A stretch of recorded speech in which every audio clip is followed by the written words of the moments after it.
Next అండి super combination అన్నమాట. So మనకి blue, dark blue with sky blue combination.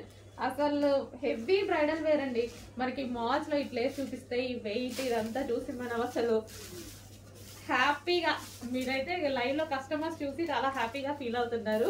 Already sale కూడా అయిపోతున్నాయి, ఉన్నాయి క్వాంటిటీ కూడా. క్వాంటిటీ అంటే హెవీ క్వాంటిటీ చేయలేము వీటిని, ఎందుకంటే కాస్ట్లీది కదా, హెవీ క్వాంటిటీ చేయలేము. బట్ మీకు రీజనబుల్లో ఇస్తాను, చెక్ చేయండి. క్వాలిటీ అయితే ఆసంగా ఉంటుంది. సో మనకి గేరా కూడా హెవీగా, గేరా గేరా చూసుకున్నట్టయితే గేరా, అండ్ దీనికి క్యాన్ క్యాన్ చాలా హెవీగా ఉందండి. లెహంగా చాలా నచ్చింది నాకు, చాలా సూపర్ గా ఉంది. అండ్ దీనికి వచ్చేసి దుపట్టా, కట్ వర్క్ దుపట్టా.